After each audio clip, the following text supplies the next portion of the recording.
Good morning, I'm Natalie with KQNK. Today is Wednesday, July 10th. Currently with fair skies, it is 72 degrees. The humidity is 57%, the wind speed is calm, the barometric pressure is 30.09, and the dew point is 55 degrees. It's 8:04 and time for Kansas News.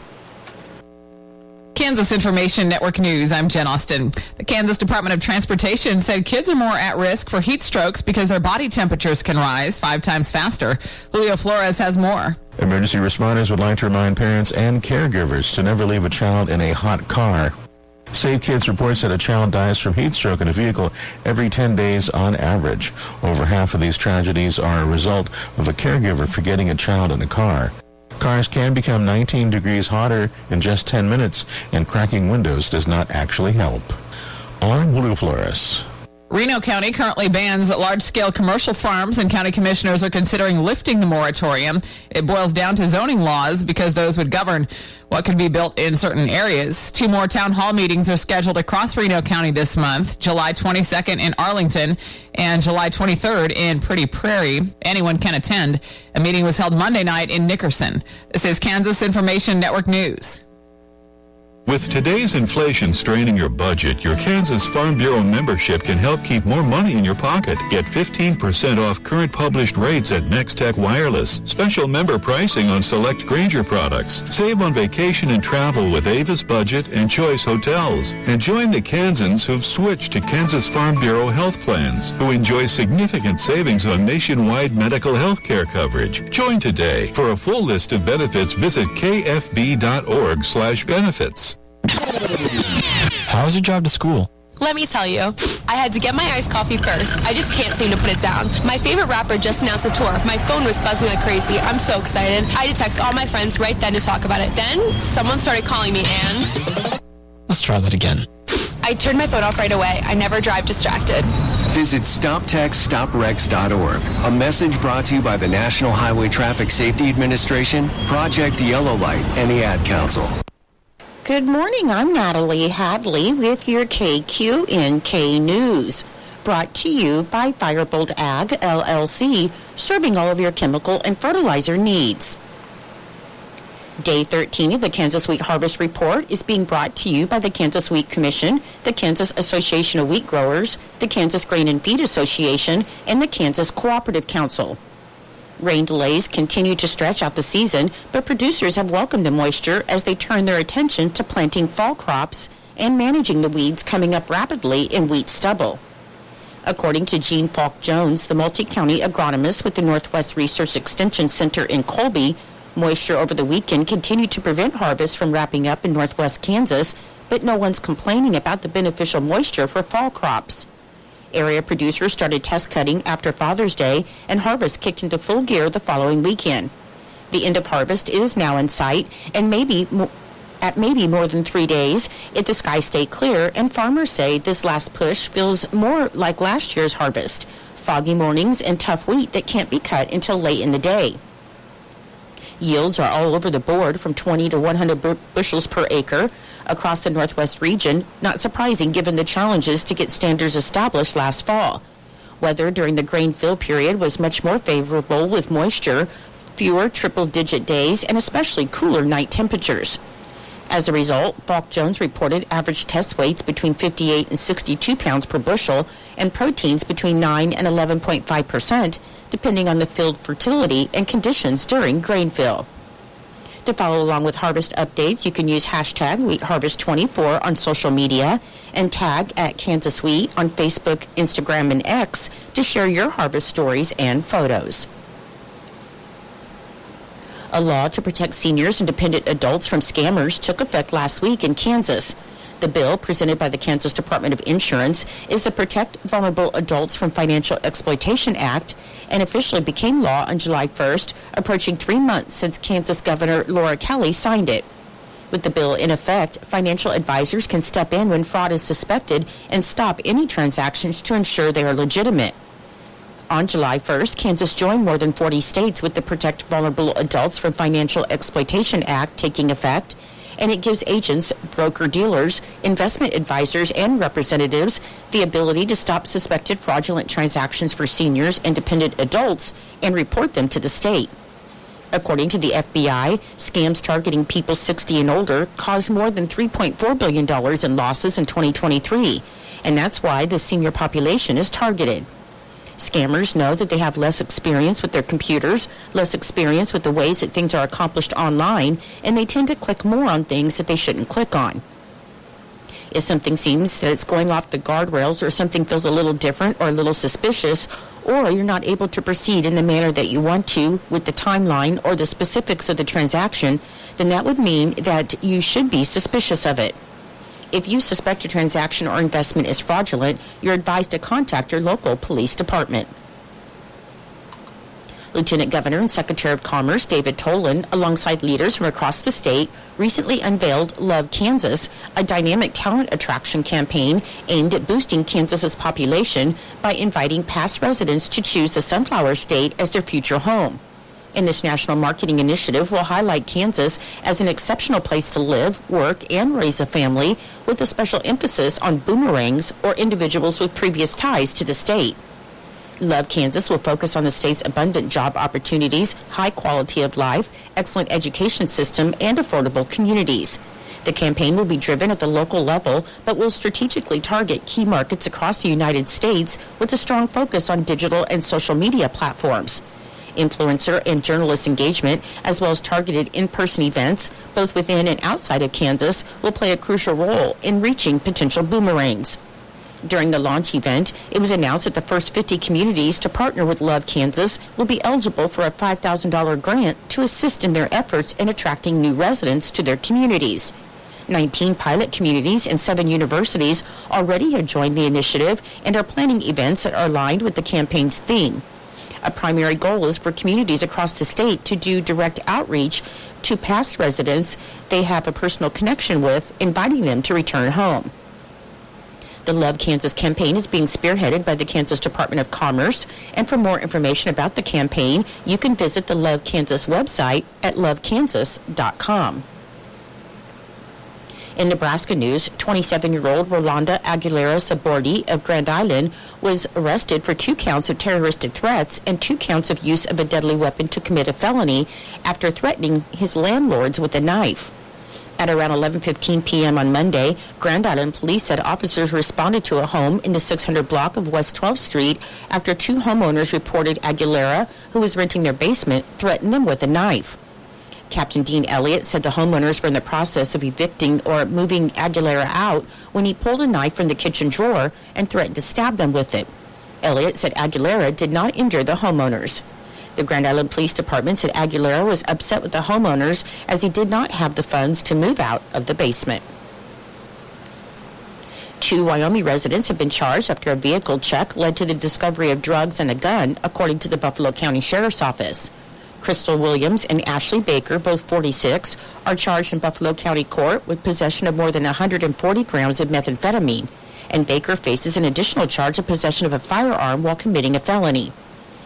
They said a deputy approached a vehicle parked on the shoulder of the westbound lanes on Interstate 80 at mile marker 261 on July 6th, finding Baker and Williams in an orange Dodge Charger. The sheriff's office said the deputy developed reasonable suspicion that criminal activity was taking place while interacting with the pair and searched the vehicle. They said 1.09 pounds of suspected methamphetamine and a .45 caliber handgun were found. Baker and Williams were then arrested and booked into the Buffalo County Jail. The Buffalo County Sheriff's Office said this arrest is part of their ongoing efforts to combat drug trafficking and related criminal activities. As the July 15th deadline to apply for FEMA disaster relief approaches, U.S. Senator Pete Ricketts of Nebraska said eligible Nebraskans should be sure to apply. Senator Ricketts said they urge all eligible Nebraskans affected by April's storms to apply for federal financial assistance before the deadline next week.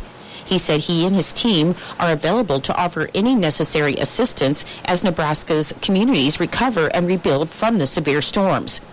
Nebraskans in Douglas and Washington counties who were affected by the severe storms and tornadoes that occurred on April 25th through the 27th of 2024 are eligible to apply for FEMA disaster assistance. To apply, individuals can visit the Disaster Assistance website, call FEMA directly at 800-621-3362, or download and use the FEMA app. I'll be back with more in just a moment. Firebolt Ag is a full-service fertilizer and chemical retailer. They customize products for individual farmers' needs, with the primary focus being customer profitability. Let Josh and Jack help you get the most out of your farm ground. They also provide in-house marketing with Ron Wall of Flatwater Solutions. Visit Ron in Phillipsburg or call Josh at 785-854-8484 or Jack at 308-840-2819. Firebolt Ag, your leader in agriculture. Exclusive access to land not normally open to hunting and above average success rates might sound like an expensive hunting lease, but it's not. The Kansas Department of Wildlife and Parks Special Hunts Program provides hundreds of such hunts each fall and winter at no charge. All you have to do is apply and be selected. The Kansas Department of Wildlife and Parks Special Hunts Program offers hunting opportunities with limited access to public and private lands, including select refuge areas for deer, upland game, waterfowl, doves, turkey, and fur bearers. Available hunts can be viewed in the application submitted at ksoutdoors.com, and a random drawing will determine who's selected. This fall and winter, the Kansas Department of Wildlife and Parks is offering more than 350 individual special hunt opportunities through one draw, as opposed to multiple draws in previous years. And the application period is now open through July 28, 2024. Resident and non-resident hunters may apply, though some hunts are restricted to residents only. When applying online, hunters will select hunts by species, date, and category, which include open, youth, or mentored hunts. All applicants can apply for open hunts, regardless of age or hunting experience. Youth hunts require parties to include at least one hunter age 17 or younger who's accompanied by an adult age 21 or older who may not hunt. And mentored hunts are open to youth and novice hunters supervised by a mentor age 21 or older who may also hunt unless otherwise specified. Email notifications will be sent to both successful and unsuccessful applicants in mid-August. Successful applicants will also be emailed their hunt permit and other pertinent information, and hunters are responsible for purchasing necessary licenses and permits required by law. Non-resident deer hunters must have drawn a Kansas deer permit this spring to be eligible for the special hunts for deer. For more information on the Kansas Department of Wildlife and Parks Special Hunts Program, you can visit ksoutdoors.com.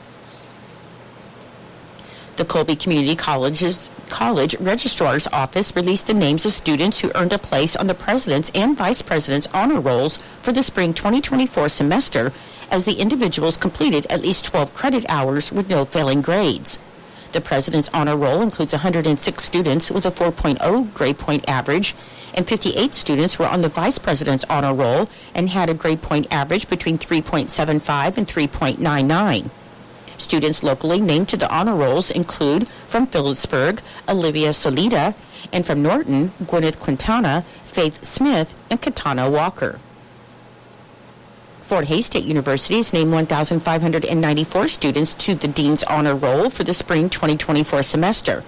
The Dean's Honor Roll includes undergraduate students only, and to be eligible, students must have completed 12 or more credit hours and earned a minimum grade point average of 3.60 for the semester, and full-time on-campus and online students were eligible.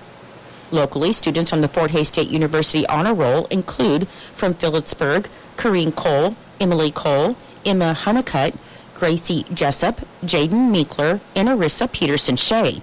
And from Norton, Kelly Ballou, Emily Miller, Jonah Reuter, and Jenna Schofield.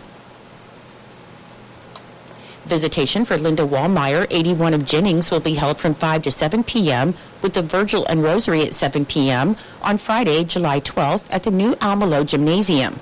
Funeral Mass will be held at 10:30 a.m. on Saturday, July 13th at the St. Joseph Catholic Church in New Almelo, with burial in the church cemetery.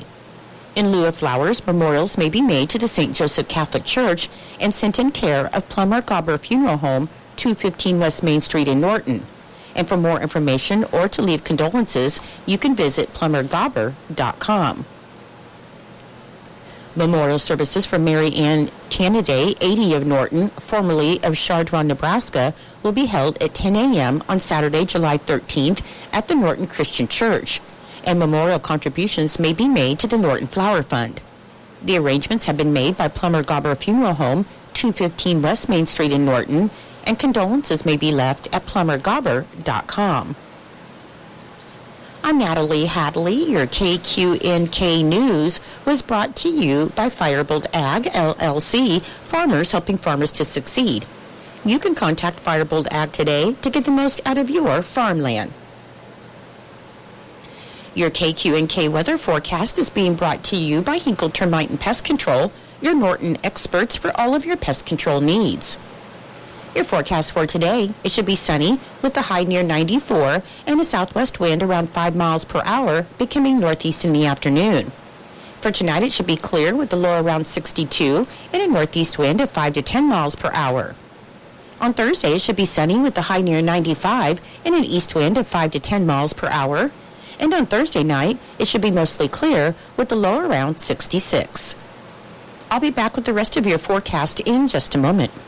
When you got bugs, we know what a nuisance that can be. Lock 'em out.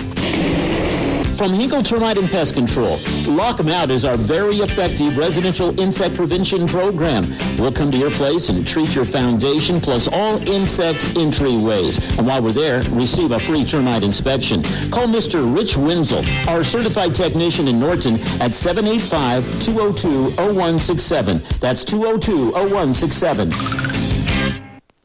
Continuing with the weather forecast, on Friday it should be sunny and hot with the high near 102. Saturday, sunny and hot with the high near 101. Sunday, sunny and hot with the high near 103. On Monday, sunny and hot with the high near 102.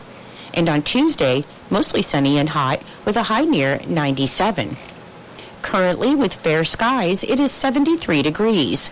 The humidity is 57%, the wind speed is calm, the barometric pressure is 30.10, and the dew point is 57 degrees. Your weather was brought to you by Hinkle Termite and Pest Control right here in Norton. You can call Hinkle Termite and Pest Control at 785-202-0167 for all of your pest control needs. It is 8:21. My neighbor invited me to a Wounded Warrior Project event. I didn't know what to expect, but it felt like everyone understood me. We got each other.